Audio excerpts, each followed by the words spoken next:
अर्धचालक में कैसे चालकता आती है, किस तरह से उसका हम उपयोग करते हैं, जो अर्धचालक इलेक्ट्रॉनिक्स है उसमें किस तरह से उसका उपयोग है, ये थोड़ी सी जानकारी देखिए ध्यान से। अर्धचालक आमतौर पर वे परमाणु हैं जिनकी बाहरी कक्षा में 4 इलेक्ट्रॉन होते हैं, जैसे कार्बन 6-12, 2 और 4, सिलिकॉन 14-28, 14 मतलब 2, 8 और 4, जर्मेनियम Ge32, 2, 8, 18 और 4। अब ये जो अर्धचालक है उसमें एक व्यवस्थित संरचना होती है इन परमाणुओं की। उस व्यवस्थित संरचना को जालक कहते हैं, लैटिस कहते हैं। ये सूक्ष्म संरचना क्रिस्टल कहलाती है। जैसे सिलिकॉन की हम बात करें, सिलिकॉन के आउटर मोस्ट ऑर्बिट यानी बाह्य कक्षा में 4 इलेक्ट्रॉन हैं। एक सिलिकॉन परमाणु ये है, इसकी बाहरी कक्षा में 1, 2, 3, 4 ये 4 इलेक्ट्रॉन हैं। ये सिलिकॉन परमाणु अपने चारों ओर उपस्थित 4 सिलिकॉन परमाणुओं से कोवैलेंट बॉन्ड बनाए रहता है। एक समचतुष्फलक ये संरचना क्रिस्टल में तैयार होती है। इस सिलिकॉन परमाणु का 1, 2, 3, 4 ये 4 इलेक्ट्रॉन्स हैं। एक इलेक्ट्रॉन ये कोवैलेंट बॉन्ड सहसंयोजक बंध इससे बंध गया। इस सिलिकॉन का भी एक इलेक्ट्रॉन यहाँ वाला इसके साथ में कोवैलेंट बॉन्ड, ये कोवैलेंट बॉन्ड हो गया और ये कोवैलेंट बॉन्ड हो गया। ये सामान्य स्थिति है। सामान्य ताप पर, नॉर्मल टेम्परेचर पर, अब चूंकि ये परमाणु अपनी अपनी साम्य स्थिति, माध्य स्थिति के दोनों ओर कंपनिक गति करते रहते हैं। आंतरिक ऊर्जा होती है ना किसी भी पदार्थ में, इंटरनल एनर्जी, ये 11th में पढ़ा था हमने। तो ये जो ऊष्मीय कंपन होते हैं कंपनिक गति के कारण, तो होता क्या है कि कोई एक बॉन्ड मान लीजिए टूट गया, यहां से एक बॉन्ड टूटा, एक इलेक्ट्रॉन मान लीजिए ये फ्री इलेक्ट्रॉन अलग हो गया, ऊष्मीय जनित इलेक्ट्रॉन एनर्जी के कारण, कंपनिक ऊर्जा वाली जो ऊर्जा थी। तो यहां से जब इलेक्ट्रॉन फ्री हो गया तो यहां एक खाली जगह हो गई जिसकी टेंडेंसी पॉजिटिव है। इसे कोटर कहते हैं, होल कहते हैं। होल मतलब खाली जगह हो गई। कोटर ये पॉजिटिव टेंडेंसी का हो गया, क्योंकि जो संरचना थी इसमें यहाँ बॉन्ड बना हुआ था और एक बॉन्ड टूटा, इलेक्ट्रॉन फ्री हुआ, तो यहाँ खाली जगह हो गई। खाली जगह की टेंडेंसी पॉजिटिव है, ये इलेक्ट्रॉन है। इसी तरह से दूसरा कोई परमाणु होगा, उसका कोई बॉन्ड टूटा होगा, उसमें भी एक होल बना होगा, इलेक्ट्रॉन फ्री होगा। अब अगर इस चालक के सिरों पर कोई हम वोल्टेज लगाएं, विभवांतर लगाएं, जिससे वैद्युत क्षेत्र उत्पन्न होगा, वैद्युत क्षेत्र के कारण कोटर यानी पॉजिटिव टेंडेंसी और इलेक्ट्रॉन इन पर बल लगेगा, बल के कारण इनमें त्वरण पैदा होगा। त्वरण का मतलब है कि इनमें आगे गति होगी, ये धीरे धीरे उस पदार्थ में आगे संचरित होने लगेंगे, इलेक्ट्रॉन्स आगे चलेंगे, इसका मतलब है कि आवेश गतिमान होगा। इसमें एक चालकता आ गई। आदर्श स्थिति में जब सारे बॉन्ड बंधे हुए हों, कोई भी इलेक्ट्रॉन फ्री नहीं होता है। यानी टेम्परेचर अगर कम करते चले जाएं तो ये सारे कोई भी बॉन्ड नहीं टूटेगा, बॉन्ड नहीं टूटेगा, इलेक्ट्रॉन फ्री नहीं होंगे। ये एक तरह से अचालक की तरह, इंसुलेटर की तरह काम करेगा। टेम्परेचर अगर थोड़ा बढ़ा दिया जाए तो कुछ और अधिक बॉन्ड टूटने की संभावना हो जाती है।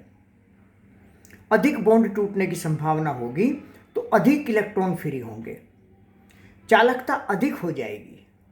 यानी इस तरीके से टेम्परेचर पर थोड़ा सा डिपेंड हुआ ये, और इसकी चालकता का कोई भी व्यवस्थित उपयोग नहीं हो सकता है क्योंकि अनकंट्रोल्ड है। कितने बॉन्ड टूटेंगे इस बारे में कुछ भी नहीं कहा जा सकता है। लेकिन अगर इस एक क्रिस्टल की संरचना में हम बाहर से कोई इम्प्योरिटी एटम मिला दें, अशुद्ध परमाणु मिला दें, सिलिकॉन 4 संयोजी परमाणु है, इसमें 3 संयोजी या 5 संयोजी परमाणु अगर हम मिला दें। यहां देखिए हमने क्या किया है, एक सिलिकॉन परमाणु को हटाकर यहां AS यानी आर्सेनिक का एक परमाणु डाल दिया। आर्सेनिक पेंटावैलेंट होता है, 5 संयोजी होता है, इसकी बाहरी कक्षा में 5 इलेक्ट्रॉन होते हैं। आर्सेनिक 3375, तो 2 8 18, ये 28 हो गए, 5 33 हो गए।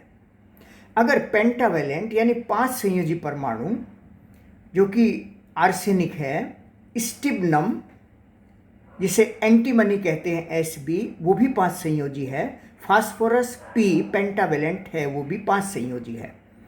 यानी अगर हम बहुत सारे सिलिकॉन परमाणु में आर्सेनिक, एंटीमनी या फास्फोरस का कुछ परमाणु मिला दें तो हमारे क्रिस्टल की संरचना कुछ इस तरह से हो जाएगी कि ये पेंटावैलेंट 5 संयोजी परमाणु मतलब आर्सेनिक का परमाणु एक सिलिकॉन को हटाकर इसकी जगह ले लिया है। तो क्या होगा, यहाँ इसकी बाहरी कक्षा में 5 इलेक्ट्रॉन है। अब यहाँ चारों ओर 4 सिलिकॉन परमाणु हैं, तो एक एक इलेक्ट्रॉन के साथ तो कोवेलेंट बॉन्ड बन गया, एक इलेक्ट्रॉन एक तरह से फ्री रह गया। आर्सेनिक का परमाणु कुल मिलाकर तो विद्युत का उदासीन है, जितना धनावेश है इसके नाभिक में उतने ही इलेक्ट्रॉन बाहरी कक्षा में हैं। लेकिन जब ये सिलिकॉन के बीच में आ गया तो एक इलेक्ट्रॉन यहाँ से फ्री हो गया, इसके बॉन्ड बन गए।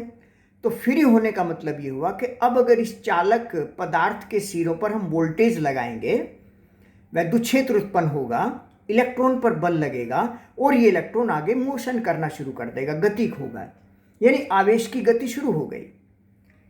चूंकि ये आर्सेनिक इलेक्ट्रॉन प्रदान करता है, दाता है, इलेक्ट्रॉन दाता एक तरह से परमाणु से कहते हैं, ये इलेक्ट्रॉन देता है सिलिकॉन सामान्य पदार्थ को, इसलिए ये एन टाइप सेमीकंडक्टर कहलाता है। दाता परमाणु भी इसे कहते हैं, एन टाइप इसलिए क्योंकि ये फ्री इलेक्ट्रॉन यहाँ प्रदान करता है।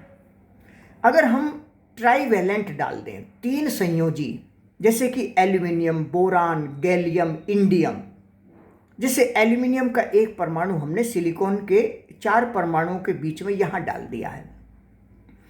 एल्यूमिनियम 13 और 27, 13 मतलब 283, तो आउटर मोस्ट ऑर्बिट में 3 इलेक्ट्रॉन है। तो ये एल्यूमिनियम के परमाणु में 1 2 3 इलेक्ट्रॉन इसकी आउटर मोस्ट ऑर्बिट के, ये इससे कोवेलेंट बॉन्ड बन गया और यहाँ खाली जगह रह गई, ये कोटर बन गया एक तरह से, यानी यहाँ एक इलेक्ट्रॉन की कमी रह गई संरचना के हिसाब से, तो ये कोटर हो गया जिसकी टेंडेंसी पॉजिटिव है, यानी एक इलेक्ट्रॉन यहाँ आ सकता है। तो ये एक तरह से ग्राही परमाणु हो गया क्योंकि इलेक्ट्रॉन को लेगा, यहाँ इलेक्ट्रॉन लिए जा सकते हैं, यहाँ एक इलेक्ट्रॉन आ सकता है। ये दाता है, ये ग्राही है, ये डोनर है, ये रिसिप्टर है। ये चूंकि इसमें पॉजिटिव टेंडेंसी के होल पैदा हुए हैं इसलिए पी टाइप सेमीकंडक्टर कहलाता है। तो अर्धचालक जो कि बाह्य अर्धचालक हैं, बाह्य मतलब एक्सट्रिंजिक, बाहर से अशुद्धि मिलाए हुए। अंतः अर्धचालक का मतलब होता है जो सामान्य स्थिति में अर्धचालक होते हैं। सामान्य स्थिति में सभी परमाणु अपने अपने चारों ओर के 4 सिलिकॉन या परमाणुओं से अर्धचालक परमाणुओं से कोवेलेंट बॉन्ड बनाए रहते हैं।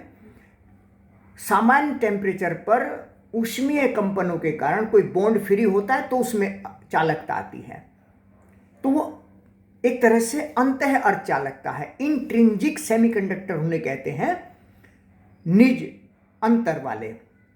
और बाह्य वाले ये एन टाइप भी हो सकते हैं, पी टाइप भी हो सकते हैं। बाह्य अर्धचालक का मतलब बाहर से इम्प्योरिटी यानी अशुद्ध परमाणु मिलाए गए हैं, डोप किए गए हैं, डोप डाले गए हैं, इसलिए इनको डोपिंग एलिमेंट भी कहते हैं। तो डोपिंग एलिमेंट पेंटावेलेंट है, एन टाइप बनेगा। डोपिंग एलिमेंट ट्राइवेलेंट है, पी टाइप बनेगा। तो N type semiconductor, P type semiconductor क्या होते हैं? ये सब बाह्य अर्धचालक हैं। और एन टाइप का मतलब हुआ कि इसमें फ्री इलेक्ट्रॉन है। और चूंकि ये जो सिलिकॉन पदार्थ है अर्धचालक ये पहले से है, यानी इसमें सामान्य टेम्परेचर पर कोई बॉन्ड टूटने की संभावना तो पहले से रहती है। और बॉन्ड टूटने का मतलब इसमें इलेक्ट्रॉन फ्री भी होगा और यहाँ कोटर भी बनेंगे। यानी किसी भी जो एन टाइप सेमीकंडक्टर है उसमें कुछ अल्प मात्रा में कोटर भी होते हैं। वो तो बॉन्ड के टूटने पर हो ही सकते हैं, वो बहुत कम मात्रा में होते हैं जिनका कोई उपयोग नहीं होता है। और बाहर से इम्प्योरिटी मिलाने पर वो इलेक्ट्रॉन देंगे, ज़्यादा इम्प्योरिटी एटम मिलाएंगे तो ज़्यादा इलेक्ट्रॉन होंगे। तो इस इम्प्योरिटी एटम की संख्या को घटा बढ़ाकर हम इसकी चालकता को कंट्रोल कर सकते हैं। इसलिए एन टाइप सेमीकंडक्टर की चालकता का हमें पता होगा। इसमें अधिक मात्रा में इलेक्ट्रॉन होंगे और कम मात्रा में होल तो होंगे ही। होल कम मात्रा में इसलिए होंगे कि बॉन्ड के टूटने की संभावना तो हमेशा रहती है। तो एन टाइप सेमीकंडक्टर में मेजॉरिटी चार्ज कैरियर यानी आवेशवाहक का अधिकांश कार्य इलेक्ट्रॉनों के द्वारा होगा और माइनॉरिटी यानी अल्पसंख्यक कहिए उसको, माइनॉरिटी में वो होल भी होंगे। ऐसे ही पी टाइप सेमीकंडक्टर में मेजॉरिटी चार्ज कैरियर होल के रूप में होंगे। जितने हम एल्यूमिनियम परमाणु इसमें मिलाएंगे उतने ही होल हो जाएंगे। लेकिन सामान्य टेम्परेचर बॉन्ड तो टूटने की संभावना बनी रहती है, उसमें इलेक्ट्रॉन और कोटर दोनों होंगे। तो पी टाइप में अधिकांश मात्रा में कोटर होंगे और कम मात्रा में इलेक्ट्रॉन भी होंगे। तो इसीलिए जो पी टाइप सेमीकंडक्टर होते हैं उसमें मेजॉरिटी चार्ज कैरियर कोटर होंगे, होल होंगे। मेजॉरिटी मतलब अधिक मात्रा में, अधिक संख्या में, और माइनॉरिटी में यानी कि अल्पसंख्यक। तो इसे ऐसे कह सकते हैं कि बहुसंख्यक यहाँ कोटर हैं, होल हैं, और इसमें बहुसंख्यक इलेक्ट्रॉन हैं और अल्पसंख्यक कोटर हैं। तो एन टाइप सेमीकंडक्टर में माइनॉरिटी होल्स होते हैं और मेजॉरिटी इलेक्ट्रॉन्स होते हैं। और पी टाइप में मेजॉरिटी होल्स होते हैं जिनकी टेंडेंसी पॉजिटिव होती है और माइनॉरिटी में इलेक्ट्रॉन भी होते हैं। यानी पी टाइप हो या एन टाइप, दोनों में इलेक्ट्रॉन और होल दोनों होते हैं। लेकिन पी टाइप में मेजॉरिटी चार्ज कैरियर अधिक मात्रा में होल्स होते हैं, कोटर होते हैं जिनकी टेंडेंसी पॉजिटिव होती है। और एन टाइप में मेजॉरिटी चार्ज कैरियर अधिकांश में आवेशवाहक का कार्य इलेक्ट्रॉनों के द्वारा होता है और माइनॉरिटी यानी कि न्यूनता में इलेक्ट्रॉन भी होते हैं, ये होल्स भी होते हैं। तो अच्छी तरीके से इस बात को तैयार कर लेंगे।